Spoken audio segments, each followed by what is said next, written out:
Un escroc aguerri et sa nouvelle maîtresse machiavélique se livrent à un jeu mortel de domination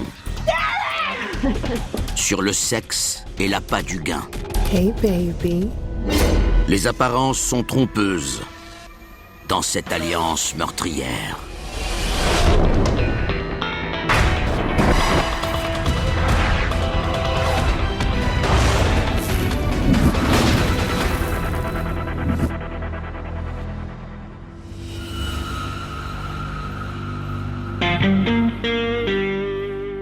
Les hivers peuvent être sans pitié à Chicago. Seuls les plus endurcis osent affronter le vent mordant qui balaie ces rues. Mais Lisa Tony ne s'en plaint pas. Elle combat le froid en se réfugiant dans les bras de son nouvel amant. Lisa était dans la jeune quarantaine et elle était mariée depuis plusieurs années. Il était son cadet d'une dizaine d'années. C'était un bel homme plein d'attention pour elle et elle s'en réjouissait. Elle était insatiable. Elle s'exalte depuis qu'elle a quitté la vie mondaine qu'elle partageait avec son mari Mark, un concierge. Anéanti, il traverse une mauvaise passe. Vers la fin de l'été 1999, Lisa a demandé à Mark de quitter la maison et de se prendre un appartement dans un des immeubles résidentiels qu'il avait acheté. J'ai eu le cœur brisé quand ils se sont séparés. Lisa était une bonne épouse. Elle cuisinait pour lui, faisait le ménage et s'occupait de ses uniformes. Depuis qu'il vit en appartement, les problèmes de Mark s'accumulent. Sans raison valable, il commence à accumuler des factures pour des babioles, des séjours à l'hôtel et des articles de luxe divers. Quelqu'un a volé son identité et des créanciers le harcèlent pour être payés. Mark est un homme travaillant, honnête et discret. Soudainement, il a tout perdu. Son argent, sa réputation, même sa femme l'a quitté. Il révèle ses ennuis financiers à sa famille. Mon frère prenait son portefeuille au sérieux. Il tenait à conserver sa bonne cote de crédit. Il n'était pas du genre à accumuler les dettes. Il surveillait ses finances de près. Les appels des créanciers l'ont vraiment ébranlé. Ça s'est passé très vite après coup. Say again, $3,000? I don't owe you no $3,000. I don't care what your records say, I do not owe you $3,000. Il devait payer une facture d'un cellulaire dans l'État du Michigan. Mark n'avait pas de cellulaire au Michigan. Il n'y comprenait rien du tout. Il a dit « Maman, je ne comprends pas ce qui se passe. » Il était complètement excédé. En tentant d'obtenir du crédit pour lui-même, il a découvert qu'il avait des comptes de cartes de crédit impayés dont il ignorait l'existence.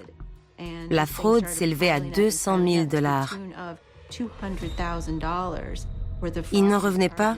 Il ne comprenait rien de ce qui se passait. $6,000? Mark cherche un coupable.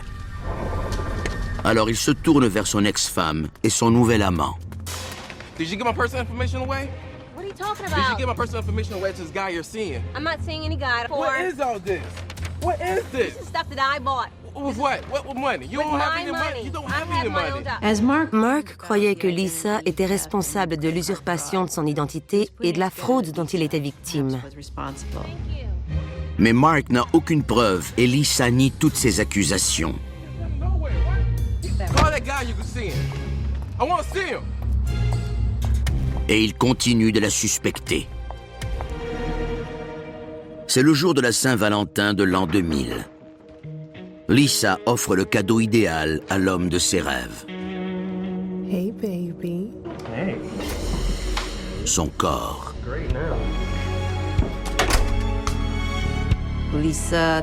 Lisa avait l'impression d'enfin vivre la vie qu'elle méritait avec un jeune homme qui l'émoustillait. Elle avait de l'argent, elle s'offrait des produits de luxe et elle s'épanouissait avec un amant qui reconnaissait son intelligence. Je crois que ça lui est monté à la tête. Elle menait enfin la vie dont elle avait toujours rêvé et maintenant qu'elle y avait goûté, elle ne voulait plus revenir en arrière. Son ex-mari reçoit aussi un cadeau de la Saint-Valentin. Au lieu d'un autre avis de paiement, il reçoit un cadeau mystérieux. Quand Mark est revenu du travail, il a trouvé un colis devant sa porte. La boîte semblait avoir été livrée par un service d'expédition. À l'intérieur, il y avait une boîte de la dimension de magnétoscope.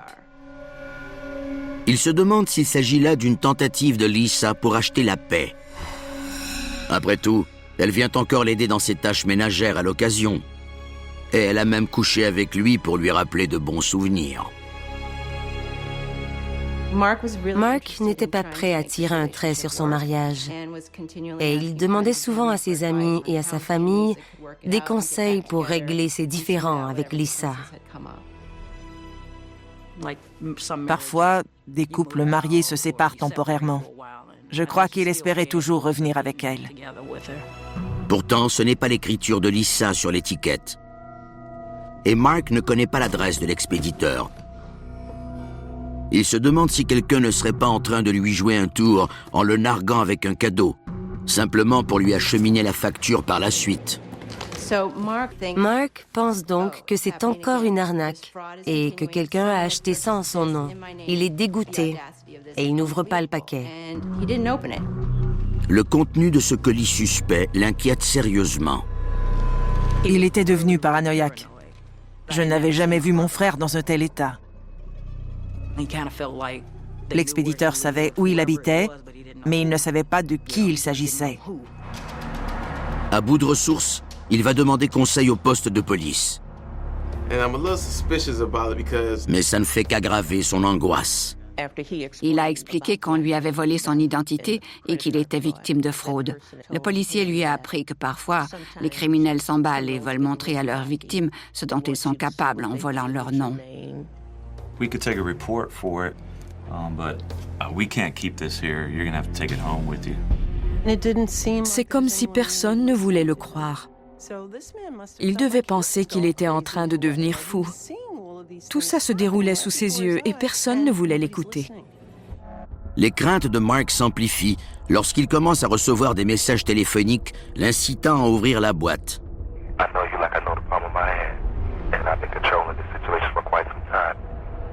Il l'a harcelé jusqu'à ce qu'il finisse par ouvrir la boîte.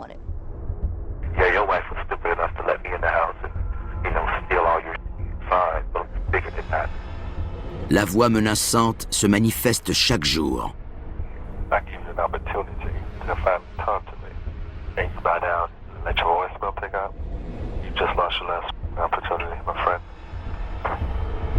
Il harcèle Mark. Il le provoque. Et il a l'avantage parce qu'il reste dans l'ombre. Il est lâche et Mark ne peut pas l'identifier.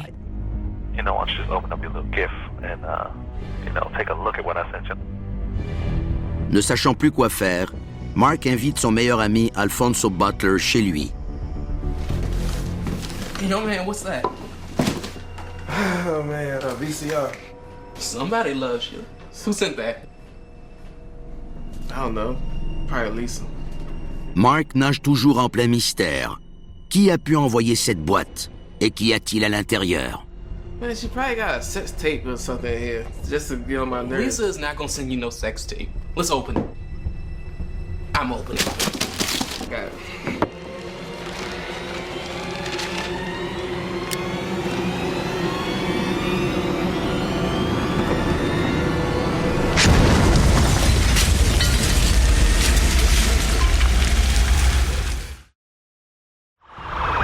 À Chicago, un colis piégé camouflé en cadeau explose dans l'appartement de Mark Tony.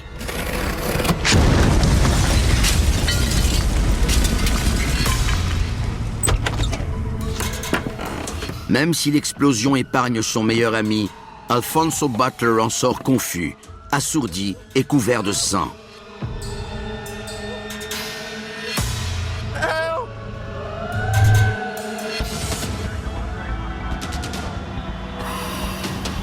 À leur arrivée sur les lieux, les pompiers cherchent prudemment le corps de Mark.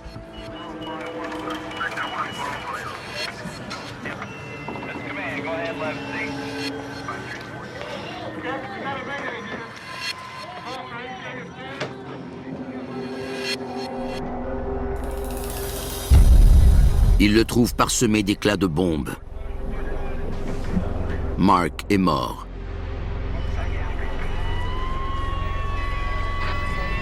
Mais le danger n'est pas encore écarté.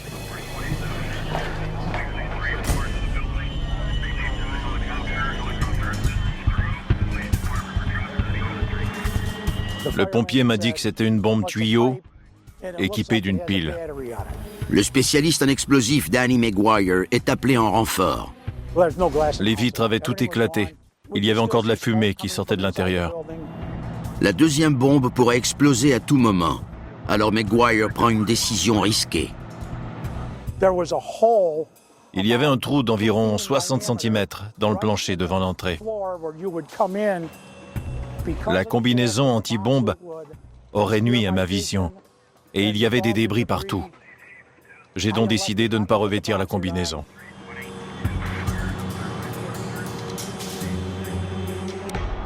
La bombe tuyau doit être très étanche pour enflammer la poudre qu'elle renferme et créer une explosion puissante.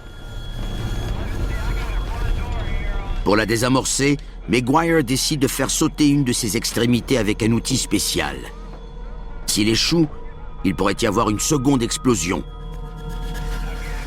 J'ai visé du mieux que je le pouvais, puis j'ai traversé la rue. Je craignais que la bombe explose à tout moment.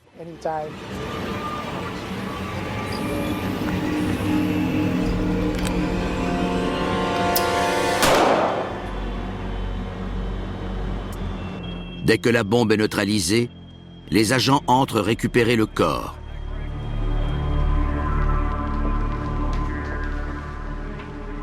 Il a fallu qu'on roule le corps pour s'assurer qu'il ne reposait pas sur d'autres explosifs, puisqu'il était si près de la première bombe.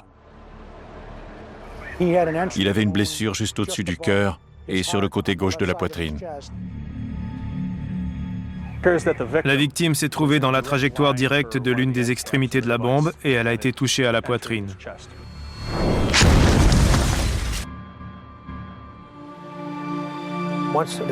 Une fois qu'on a identifié la victime, il faut aviser la famille. Mais le journal télévisé les devance. J'ai ouvert la télévision et j'ai immédiatement reconnu sa maison, rue Muskegon. J'ai vu les coronaires avec le sac mortuaire. Et c'était mon frère Mark. Les enquêteurs retrouvent l'ex-femme de Mark, Lisa, chez ses parents, où elle s'est présentée dans un état perturbé. Elle nous a dit qu'ils étaient séparés et qu'ils l'avaient quitté. Ils se parlaient encore tous les jours. Et elle ne comprenait pas pourquoi quelqu'un aurait voulu faire ça. Ça a été un choc pour elle. Lisa accepte de se présenter au poste de police le lendemain. Alfonso Butler est le seul témoin du meurtre. Mais il n'entend toujours rien et subit des traitements médicaux. Les policiers savent que d'habitude, les bombes sont fabriquées par des hommes. Dans les enquêtes de l'ATF, l'organisme américain qui régit l'alcool, le tabac et les armes à feu, un seul éclat de bombe peut mener vers sa provenance. Les enquêteurs trouvent une preuve concrète. L'étiquette d'expédition indique que le colis a été livré 8 jours plus tôt. C'était important car en plus, l'étiquette avait été remplie à la main. En revanche, l'adresse de l'expéditeur correspond à un terrain vague.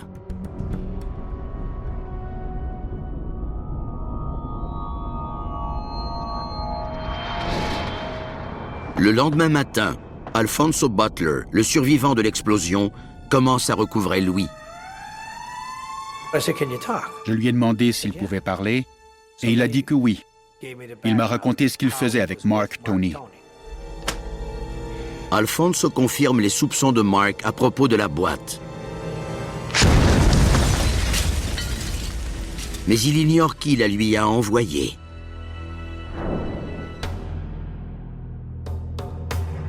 Lisa Tony se présente comme prévu au poste de police. So, have you been seeing anybody else while you've been separated? What's his name? I don't know his name. Elle prétendait ignorer son nom. Elle disait l'avoir rencontré dans le Michigan et ne pas l'avoir revu depuis des mois. I'm going to need you to submit some handwriting samples. I need your name, Mark's name, and your address. Ses réponses sont évasives, mais l'analyse de son écriture révèle que ce n'est pas elle qui a rempli l'étiquette du colis piégé.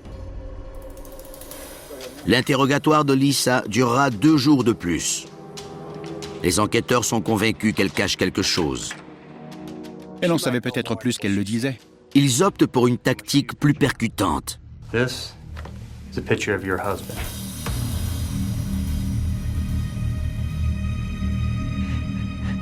Elle a craqué et elle s'est mise à pleurer. Do you have any idea who would want to do this? I don't know why anybody would do that to my husband. I loved him. La famille de Mark ne croit pas qu'elle aurait pu lui en vouloir à ce point. C'était ma belle-sœur, je l'aimais. Elle n'aurait jamais rien pu faire de mal, selon moi. Sur la scène du crime, les enquêteurs de l'ATF passent les débris au peigne fin. Les gens croient qu'une explosion détruit toutes les preuves, mais c'est faux. La chance nous a souri dans cette affaire. Il y avait des traces de carbonisation autour de la bombe, mais la pièce est restée relativement intacte. Il n'y a pas eu d'incendie. Ils trouvent aussi des éclats de bombes. Les fabricants de bombes développent une sorte de signature. Au fil du temps, ils ont tendance à développer une recette qui leur est propre. Quand elle est efficace, ils la réutilisent. Je tiens un tuyau en acier galvanisé. C'est une réplique d'une bombe tuyau, comme celle qui a explosé chez Marcus Stoney. Le rapport du médecin légiste confirme la puissance de l'explosion. L'autopsie a révélé que l'une des extrémités de la bombe avait pénétré la poitrine de Mark, puis qu'elle avait transpercé son cœur. Les policiers trouvent des morceaux de papier d'emballage. Nous avons photographié le papier pour vérifier s'il avait été utilisé dans d'autres attentats. La prochaine étape a été de contacter des compagnies qui en fabriquent. Après une douzaine d'appels, le papier d'emballage mène vers une piste. Il s'agissait d'un papier spécial qui avait été produit en quantité limitée et distribué à quelques magasins au cours d'une courte période. L'enquêteur Maas décide d'apporter un morceau du papier d'emballage dans un magasin prestigieux de Dalton, près de la maison de Tony. Il frappe dans le mille. La vendeuse se souvient avoir emballé la boîte pour un homme habillé élégamment.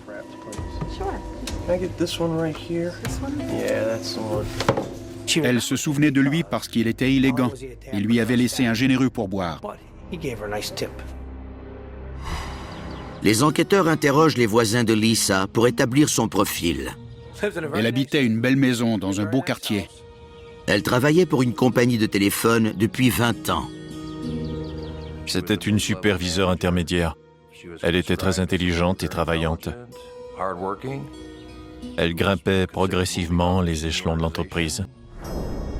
Mais au cours des 6 derniers mois, les gens remarquent qu'elle a changé depuis qu'elle fréquente son mystérieux nouvel amant. Plusieurs de ses collègues de travail ont remarqué qu'elle s'habillait mieux et que ses bijoux étaient plus beaux. Les enquêteurs demandent à Lisa de se soumettre au test du polygraphe. My name is Lisa Tony. I don't know what happened to Mark. No, I didn't kill Mark. He didn't deserve that.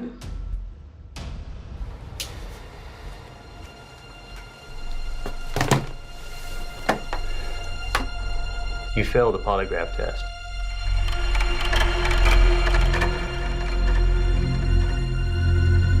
I want a lawyer now.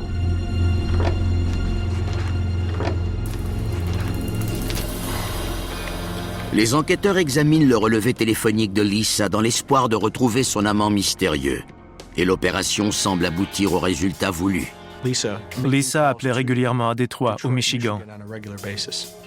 Les enquêteurs de l'ATF annoncent qu'ils sont à la recherche d'un criminel spécialisé en usurpation d'identité et ils trouvent une piste prometteuse.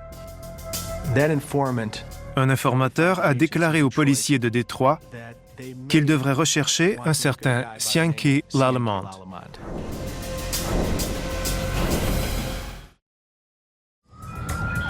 Les enquêteurs de Chicago soupçonnent que Lisa Tony sait qui a envoyé le colis piégé qui a tué son ex-mari Mark. Ils ont également identifié son mystérieux nouveau petit ami, l'escroc Cianky Lallemande. Mais ils ignorent où il se trouve. C'est quelqu'un de très intelligent. Il est resté discret. Il s'est taillé une réputation de charmeur rusé, qui utilise son physique et de belles paroles pour obtenir des renseignements personnels et bancaires. Cianky Lallemande a le profil typique d'un psychopathe. Il ne forge pas de relations. Il n'aime pas les autres. Pour lui, ce sont des objets qu'il utilise à ses propres fins. Les enquêteurs apprennent que ce tombeur a rencontré Lisa près de chez elle. Hi, how are you? So, you're the one that stays across the street from me? I do. Oh, okay, all right. Il savait qu'elle était mariée, mais il s'en fichait. Cianky définit fièrement sa stratégie comme un jeu, et c'est avant tout un jeu de séduction. À mon avis, ce n'est qu'un manipulateur sexuel. Lisa n'a jamais rencontré quelqu'un comme lui, et elle laisse la passion prendre le dessus. Les enquêteurs croient qu'il l'a convaincue de l'aider à voler l'identité de Mark. Et elle en profite rapidement. Il lui achetait des bijoux et des vêtements. Ils ont dépensé des centaines de milliers de dollars au cours de leur relation. And thankfully, it's all on Mark's bill. Appreciate that, Mark. Thank you, Mark.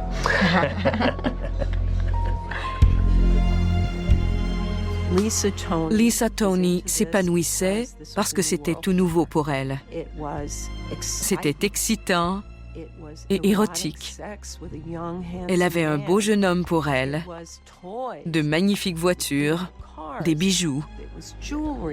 C'était la grande vie et non celle qu'elle partageait avec un concierge en banlieue. Lorsque Mark pose trop de questions, Lisa passe le voir pour le réconforter. Elle lui rendait visite après leur séparation pour faire son lavage. Ils ont fait l'amour quelques fois, mais elle continuait à transmettre des renseignements à son sujet à Cianky. Pendant ce temps, les nombreux avis de paiement que reçoit Mark What missing payment for what car? fournissent de nouvelles pistes aux enquêteurs. $10,000? Hold up. I do not own the Lexus. I never even purchased a Lexus. I don't know what you're talking about. Il repère le concessionnaire où un homme utilisant l'identité de Mark a acheté une voiture de luxe. Il a présenté Lisa Tony comme étant sa sœur. Mais son amour fraternel semble excessif.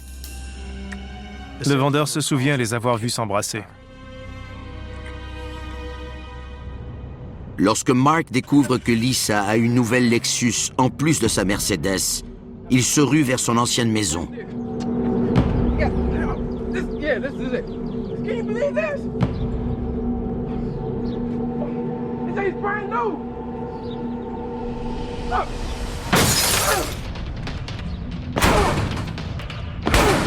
Hey, yo, calm down. Come on, let's go. We gotta go. Come on. Get out of here. Come on. Son cousin le convainc de quitter les lieux.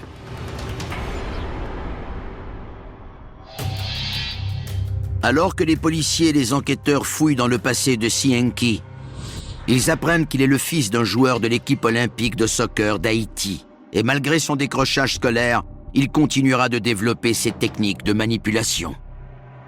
C'était un beau parleur. L'une de ses plus célèbres escroqueries remonte à 5 ans avant l'attentat au colis piégé. Il vivait alors près d'un parc fréquenté par des homosexuels en quête d'aventure. Il a fait du chantage à un de ces homosexuels non avoués. Cianky installe une caméra cachée et change l'adresse de son appartement. Puis, il part en joguant à la recherche d'une victime. Un homme a approché Sienki et il a accepté d'avoir une relation sexuelle avec l'inconnu. Il l'a alors ramené à son appartement. La victime est filmée à son insu. Sienki trouve ensuite son lieu de travail et lui envoie une copie du film incriminant en lui exigeant une somme d'argent sans laquelle il menace de tout dire à son patron.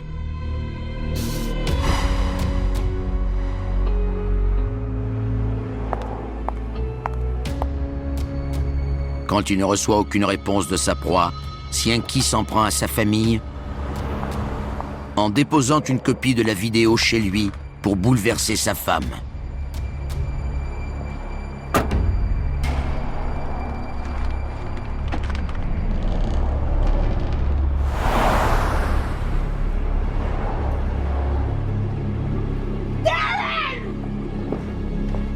La stratégie échoue et le FBI intervient. L'escroc écope alors d'une peine de 18 mois de prison dans un établissement fédéral de l'Indiana. Sienki Lallement en profitera pour améliorer ses stratagèmes.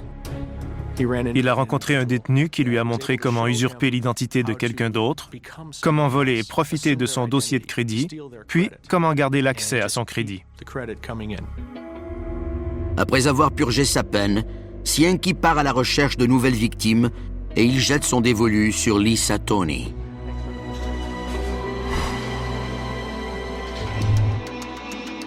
Mais l'affaire prend soudainement une tournure inattendue. Une caméra de surveillance filme une femme qui effectue un retrait d'un compte appartenant à Mark Tony. Elle feint d'être co-signataire. Ce n'est pas Lisa Tony. En étudiant les images, les enquêteurs réalisent que cette élégante femme est en fait un homme. En plus de 29 ans de métier, dont 12 comme enquêteur, je n'avais jamais rien vu de tel. Les enquêteurs identifient le suspect. Il dansait dans un club de travestis très connu au centre-ville de Chicago. À ce qu'il paraît, il comptait subir une opération de changement de sexe.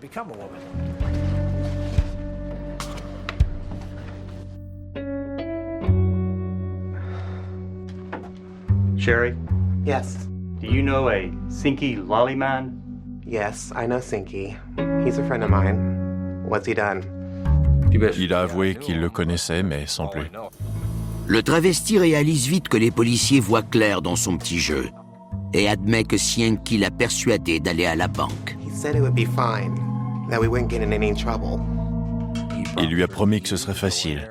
Il suffisait d'aller demander une avance de fonds, et rien de plus. Il révèle que cela fait 6 ans qu'ils commettent des arnaques ensemble. How you doing? I'm good. I'm good. So look here, we got a little bit of business to discuss. We're not talking business. It's perfectly clean. I got it all mapped out. I just need you to go get the funds. Easy. I don't know. You are such a bad boy, you know that? Well, I know that, but look here. Sienki utilise son charme pour le séduire et ils entretiennent une relation sexuelle pendant quelque temps. Il lui servait de bonne couverture. Grâce à son apparence féminine, il pouvait aller à la banque pour encaisser divers chèques et l'aider à commettre ses fraudes. Il raconte aux enquêteurs que Sienki ne séduit pas nécessairement les femmes pour obtenir des faveurs sexuelles. Hi, how are you? Hi, how are you? I'm fine. How can I help you? I was kind of curious if I can make a withdrawal. Sure, you can. I don't think I need a bank account for this one, though. Just talking about your number, maybe. Il ciblait des femmes qui avaient accès aux renseignements personnels des gens grâce aux postes qu'elles occupaient. Par exemple, dans des compagnies de téléphone, des organismes gouvernementaux ou des banques. Il les gâtait pour se rapprocher d'elles et gagner leur confiance. Dès qu'il avait obtenu ce qu'il désirait, Sienki se remplissait les poches et passait à une autre victime. Easy. Son jeu consiste à s'amuser avec la société. Il méprise les gens et il joue avec eux pour obtenir ce qu'il croit mériter, peu importe si les moyens qu'il emploie sont honnêtes ou non. Les enquêteurs découvrent que Sienki et Lisa ont élaboré un plan complexe pour flouer Mark. Ils ont détourné son courrier vers une case postale à son insu afin de le trier. Ensuite, ils allaient porter eux-mêmes les factures dans sa boîte aux lettres afin qu'il ne se doute de rien. Comme un marionnettiste, Cienki communique avec son vieux complice, le travesti, pour vider les comptes de banque de Mark. Ils sont allés à la banque et le travesti, faisant semblant de s'appeler Angela, a obtenu une avance de $4 000. Et ce n'est pas tout. Quelques heures plus tard, Cienki se présente à la même banque. Il se présente comme Mark Tony et il obtient une avance de $2 500.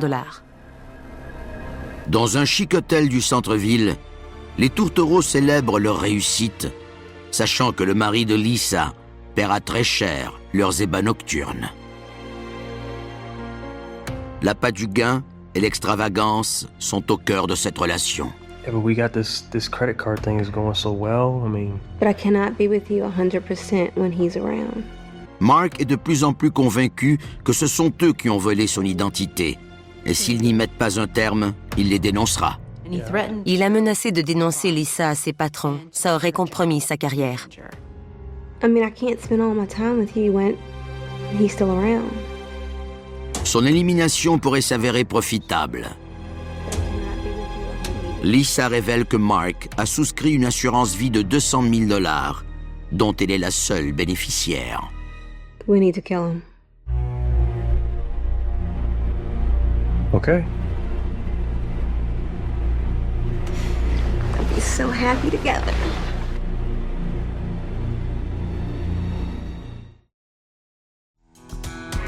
Les enquêteurs de Chicago sont convaincus que Lisa Tony et son nouvel amant, l'escroc de renom, Cienki Lallemande, sont derrière le meurtre de son mari, Mark. We need to kill him. La violence et le meurtre n'ont jamais fait partie de l'arsenal de Cienki Lallemande. Mais l'attrait d'un gros magot lui est irrésistible. Lisa voulait vivre la belle vie et Cienki voulait déjouer le système. Mark Tony n'avait rien à voir là-dedans, mais il devait mourir pour qu'ils puissent réaliser leurs rêves. C'est tragique. Après avoir trouvé le numéro de Cienki dans les relevés téléphoniques de Lisa, les enquêteurs remarquent des appels faits à un fabricant de bombes bien connu. Il s'agissait d'un certain Jason Booker. L'ATF envoie un informateur lui demander ses services dans l'espoir de l'enregistrer, alors qu'il avoue avoir transmis ses connaissances à Cienki. Either sides of the box. Doesn't matter. By the way, whenever they open it, guess what happens next? Complete destruction. Les enquêteurs enregistrent Booker qui se vante de l'attentat qui a coûté la vie de Mark Tony.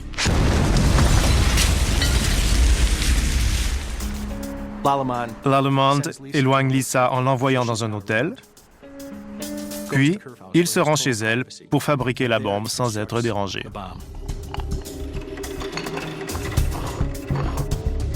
Il la pose soigneusement dans une boîte de magnétoscope, de façon à ce qu'elle se déclenche dès que la boîte sera ouverte.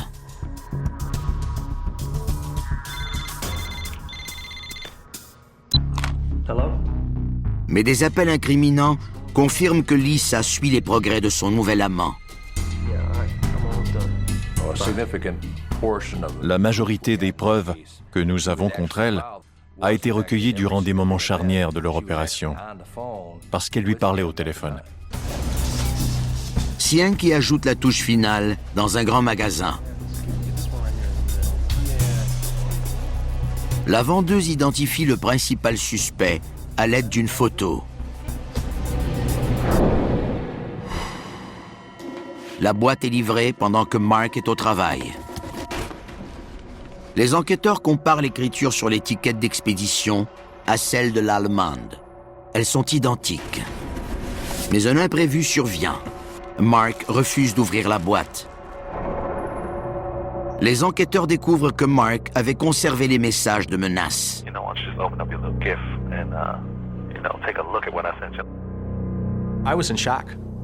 J'étais bouche bée. J'écoutais ce meurtrier qui poussait sa victime dans son piège et vers sa mort.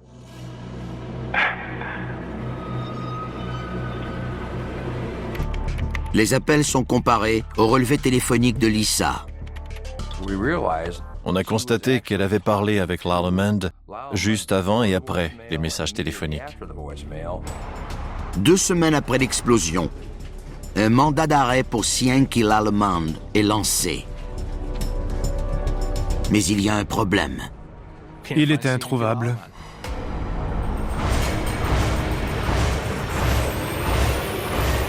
Son nom est placé sur la liste des criminels les plus recherchés de l'ATF. Mais il est trop tard.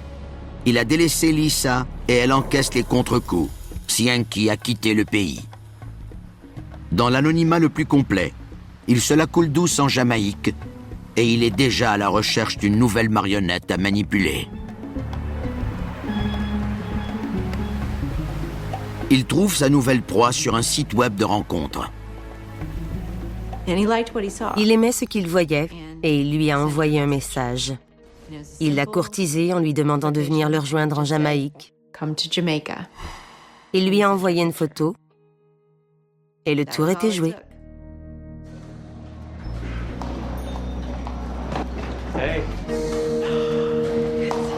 Sandra Hartless gagne un salaire élevé en tant que comptable d'une compagnie de production télévisée de Los Angeles.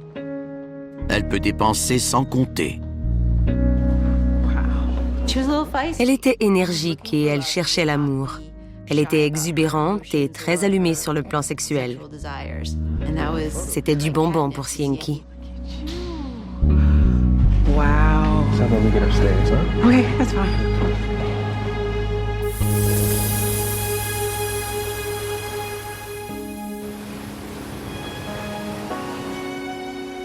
Il se trouvait devant une femme qui partageait ses désirs, mais sans mari pour les gêner. Sandra tombe vite sous son charme et Cienki sent qu'il peut lui confier son terrible secret. I wanted in Chicago for murder. Elle a dû se dire qu'il avait été mal jugé par la société, que ce n'était qu'un terrible malentendu et qu'elle allait le sauver.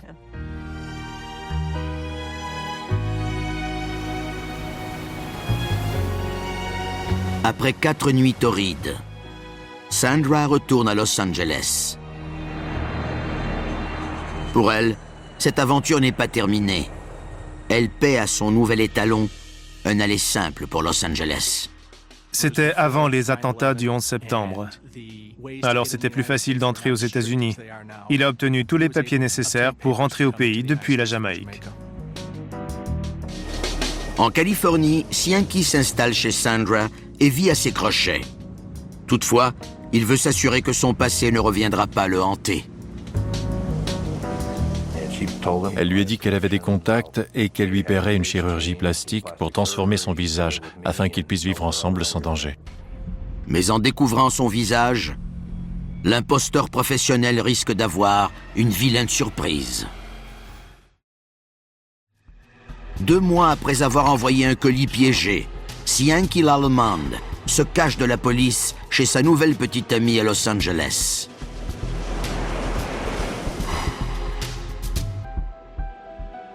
Il veut faire en sorte que la police ne le retrouve jamais grâce à la chirurgie plastique.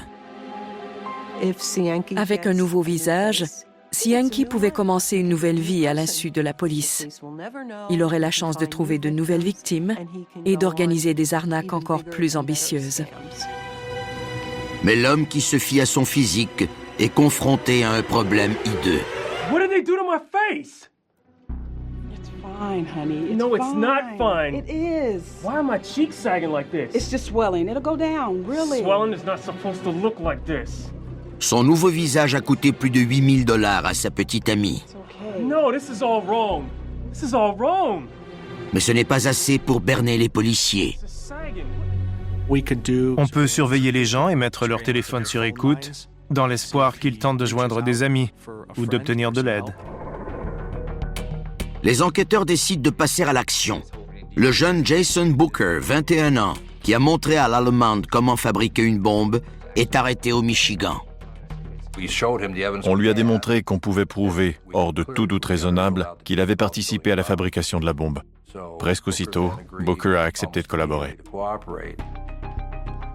Les enquêteurs veulent se servir de lui pour retracer Cienki en surveillant leur correspondance électronique. Mitch Widow compte prendre l'escroc à son propre jeu. Jason Booker m'a montré comment écrire comme lui à l'ordinateur. J'ai pu envoyer des messages à la façon de Jason Booker, puisque j'empruntais son style. J'ai envoyé mon premier message, et en moins de 10 secondes, je recevais une réponse.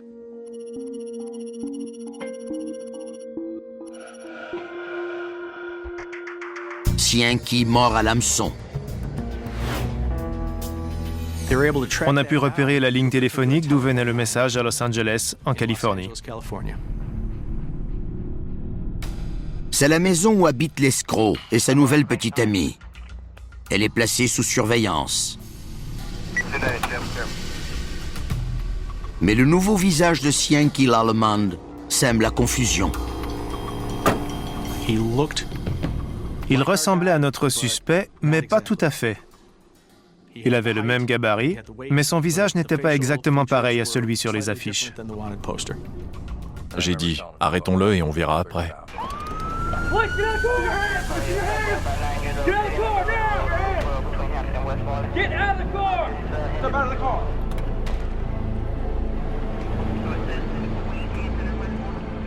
Il a admis qu'il était Cienki Lallement. Lallement est accusé de vol d'identité et du meurtre de Mark Tony. Il risque la peine de mort. Il pensait que c'était un jeu et qu'il gagnerait. Même quand c'était clair qu'il allait perdre, il croyait encore qu'il s'en sortirait. Sandra Heartless est accusée de complicité avec Cienki Lallement, alors qu'il était fugitif. Puis, les enquêteurs découvrent qu'elle cache son propre secret. Elle a volé $1,5 million de la compagnie de production pour laquelle elle travaillait à l'époque. On ne savait pas qu'elle était impliquée dans cette affaire. Sandra Heartless est donc accusée de détournement de fonds. Elle accepte de plaider coupable et elle est condamnée à 33 mois de prison. À Chicago, le travesti plaide coupable à une accusation de fraude par carte de crédit. Mais il n'est condamné qu'à une probation de 3 ans après avoir collaboré avec les forces de l'ordre. Le fabricant de bombes Jason Booker plaide coupable à une accusation de dommages volontaires à la propriété ayant provoqué la mort et il écope d'une peine d'emprisonnement de 15 ans.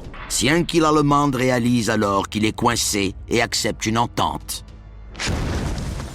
Il plaide coupable à l'accusation de meurtre et décrit la participation de Lisa Tony dans le complot. We need to kill him. Ses avocats ont réussi à le convaincre de collaborer avec nous pour sauver sa vie. Il a confirmé ce qu'on soupçonnait, c'est-à-dire que Lisa était impliquée dans l'attentat au colis piégé. Lallement est condamné à la prison à perpétuité sans possibilité de libération. La femme qui avait pris tant de goût pour le luxe et l'homme qui lui en offrait est enfin arrêtée. Elle est accusée de complot en vue de commettre un meurtre. Lisa sera la seule à clamer son innocence. Elle prétendait qu'elle était une des nombreuses victimes de Lallement et ne rien savoir de l'attentat à la bombe. Personne ne gagne au jeu de Cienki Lallement. Après un procès de 2 semaines, Lisa Tony est condamnée à la prison à vie. Sa sentence sera réduite à 25 ans en appel. Pour la famille de Mark Tony, ces sentences n'effacent pas leur douleur. Ça ne ramènera pas mon frère. Donc il y a toujours un vide. Je suis heureuse qu'ils aient été arrêtés, mais ça ne change rien, du moins sur le plan émotionnel. Cienki Lallement a utilisé son physique et son charme à son avantage. C'est un arnaqueur né. Il était capable de manipuler les gens et le système. Il savait exactement quoi faire et il excellait à ce jeu. Mais certains croient que c'est Lisa Tony qui a réellement organisé le meurtre. Je crois que Lisa voulait se débarrasser de Mark Tony bien avant qu'elle rencontre Cienki Lallement. Cienki a été le véhicule qui lui a permis d'arriver à ses fins. Lisa Tony et Sienki l'Allemande ont forgé une alliance meurtrière dans un jeu fatal où le vainqueur remportait toute la mise.